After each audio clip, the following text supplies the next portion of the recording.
गुरुभ्यो नमः। शुक्लां भरधरं विष्णुं शशिवर्णं चतुर्भुजं प्रसन्नवदनं ध्यायेत् सर्वविघ्नोपशान्तये। गुरुब्रह्मा गुरुर्विष्णु गुरुर्देवो महेश्वरः गुरुसाक्षात् परब्रह्म तस्मै श्री गुरवे नमः। श्रुतिस्मृतिपुराणानामालयं करुणालयां नमामि भगवत्पादं शङ्करं लोकशङ्करम्। वागर्धाविव सम्पृक्तौ वागर्धप्रतिपत्तये जगतः पितरौ वन्दे पार्वती परमेश्वरौ।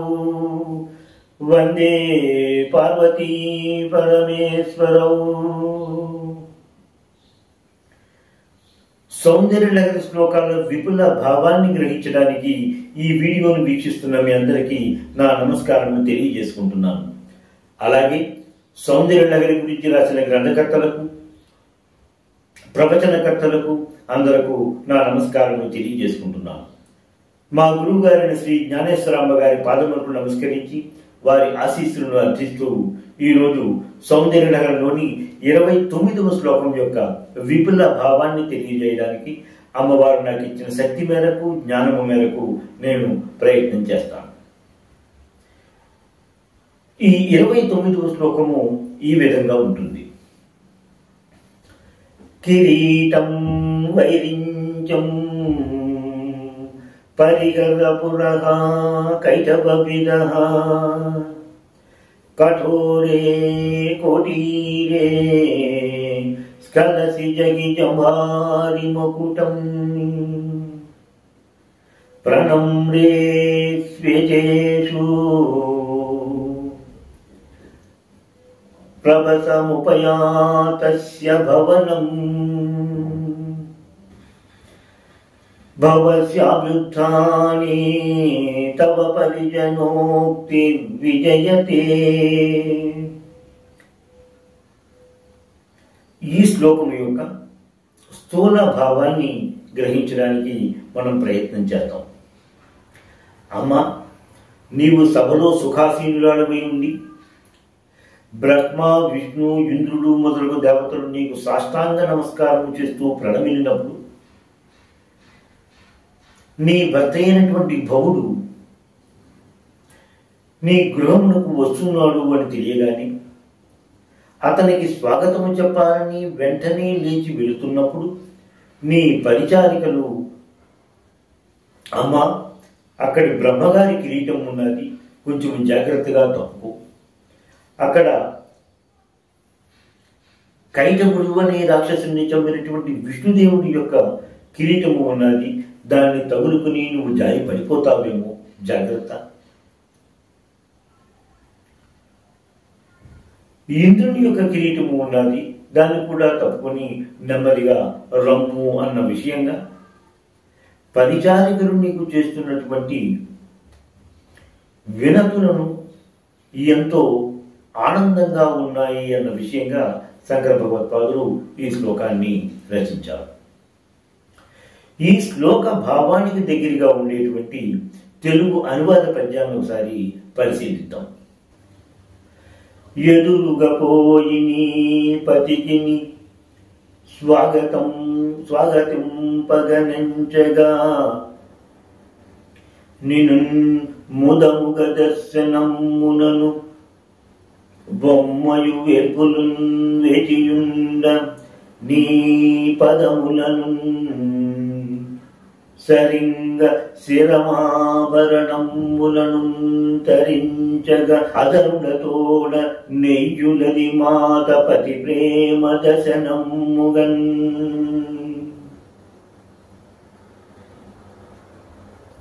గురువు గారు ఈ శ్లోకంలో అమ్మవారి యొక్క పాతివ్రత్య అవలంబన యొక్క పద్ధతిని ఎంతో విశిష్టంగా ఎంతో ఔదార్యంగా ఈ శ్లోకాన్ని రచించినట్టుగా మనం గ్రహించుకుంటూ ఉంటాం.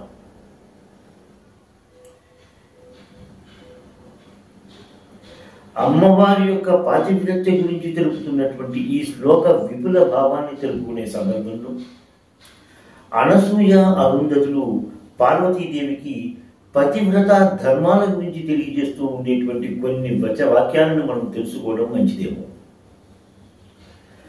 పతివచనము శృతివచనము పతి పదములు పరమ పదములు పతియే గురువో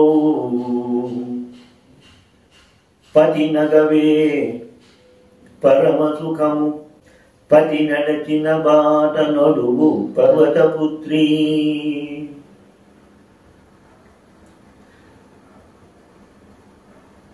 అమ్మవారి పాతివ్రత ధర్మం గురించి, పాతివ్రత్యం యొక్క విశిష్టాన్ని గురించి మనం తెలియజేసుకుంటున్నాం కాబట్టి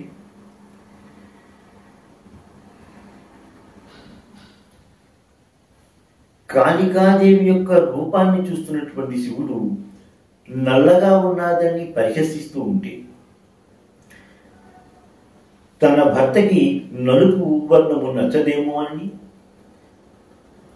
గౌరీగా మళ్ళీ తన భర్తనే చేరుకున్నటువంటి పాతివ్రత మన అమ్మవారు. అందుకనేసి జగదంబని సింధూరారణ విగ్రహ అనేటువంటి నామంతో కూడా మనం స్తోత్రం చేస్తూ ఉంటాం. ఈ విశిష్టత్వాన్ని మనం పురస్కరించుకుని వివాహ సమయంలో పెళ్లి కూతురి చేత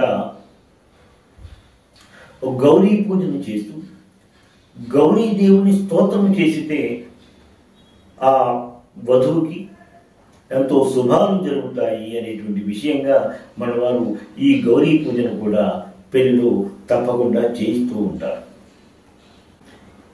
ఈ శ్లోకంలో గురువు గారు ఒక అద్భుతమైన సన్నివేశాన్ని ఊహించుకుని, అంటే జగదంబ కొలువు తీరి ఉన్నట్టుగా అమ్మవారు సింహాసనంని అధిరోహించి ఉన్నప్పుడు బ్రహ్మ విష్ణు ఇంద్రుడు మొదలైన దేవతలు సాష్టాంగ నమస్కారం చేస్తూ ఆమెను ప్రణమిల్లినప్పుడు తన పరిచారికల ద్వారా తెలుసుకున్నదే తన భర్త అయినటువంటి శివుడు తన మందిరానికి వస్తున్నాడు అన్న విషయాన్ని తెలుసుకున్నదే అయినటువంటి జగదాంబ అతన్ని స్వాగతం చెప్పాలి అనేటువంటి ఉత్సాహంతో గబగబా నడుచుకుంటూ వెళ్తూ ఉన్నది అన్న విషయాన్ని శంకర భగవత్పాదులు ఈ శ్లోకంలో రచిస్తూ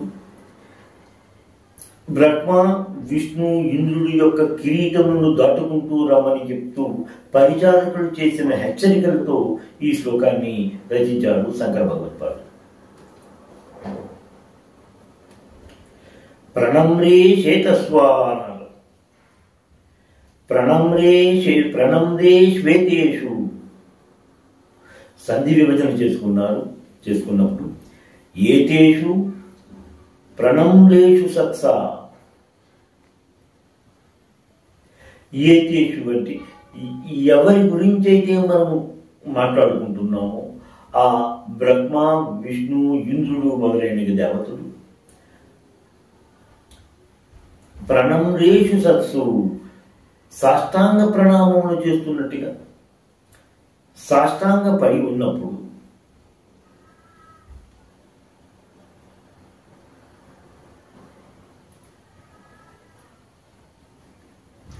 ఉపయాతస్య భవనం, మీ మందిరానికి ఉపయాతస్య వస్తున్నాడు వచ్చుచున్నాడు ఎవరుట భవస్య భవుడు అనేటువంటి నీ భర్త నీ మందిరానికి వస్తున్నాడు అనేటువంటి విషయంగా ప్రసభం వెంటనే అతి తొందరగా అభ్యుత్థాని ఎదురు వెళ్ళాలి అనేటువంటి విషయంగా లేచి నిలబడినప్పుడు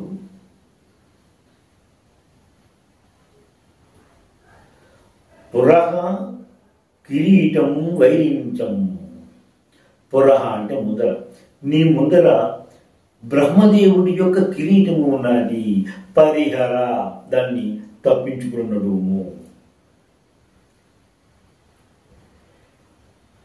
కైటవ బిదహ కఠోరే కోటీరే. కైటభుడు అనేటువంటి రాక్షసుని సంహరించిన విష్ణుమూర్తి యొక్క ఎంతో గట్టిగా ఉండేటువంటి కిరీటము, ఆ కిరీటం యొక్క ముళ్లకు తగులుకుని నీవు స్ఖలసి పడిపోతావేమో. జంభాని మకుటం, జంబుడు అనేటువంటి రాక్షసుని చంపినటువంటి ఇంద్రుడి యొక్క కిరీటం అక్కడ ఉన్నది. జగి, దాన్ని తొలగించుము, దాన్ని పరిత్యజించుము, దాన్ని దాటుకుంటూ నెమ్మదిగా ముందుకు సాగుము అనే విషయంగా పరిచారికలు అమ్మవారికి చేస్తున్న హెచ్చరికలుగా ఈ శ్లోకాన్ని శంకర భగవత్పాదులు రచించారు. సంసారోస్యాస్తి భవః అని అన్నారు. ఎవరికైతే సంసారము ఉన్నదో అతని భవుడు అన్నారు. ఇక్కడ తన సంసారాన్ని చూసుకోవడానికి వస్తున్న శివుణ్ణి సంబోధిస్తూ భవస్య, అలా భవః అనేటువంటి పదముతో శివుణ్ణి సంబోధించడము అనేటువంటిది శంకర భగవత్పాదుల యొక్క కవిత్వ చాతుర్యానికి ఒకసారి మనకి నిదర్శనంగా కనిపిస్తూ ఉంటుందిగా మనం గ్రహించుకోవాలి. ఈ శ్లోకం యొక్క మిగతా విపుల భావాన్ని, అసలు పరిచారికలు అమ్మవారిని ఎందుకు హెచ్చరికలు చేస్తున్నారు అన్న విషయంగా, ఈ శ్లోకముకు యోగపరమైన రహస్యాలు ఏమైనా ఉన్నాయా అన్న విషయాలను కూడా మనం చర్చించుకుంటూ నా తరువాతి వీడియోలో మిగతా విపుల భావాన్ని తెలియజేసుకుంటాను. శ్రీమాత్రే నమః. స్వస్తి. ఎంతో అధ్యయనం చేసి మీకు అందిస్తున్న ఈ వీడియోలను ఆదరిస్తారని భావిస్తున్నాము. మా ఈ ఛానల్ని సబ్స్క్రైబ్ చేసి ఈ వీడియోలని లైక్ చేయండి ప్లీజ్.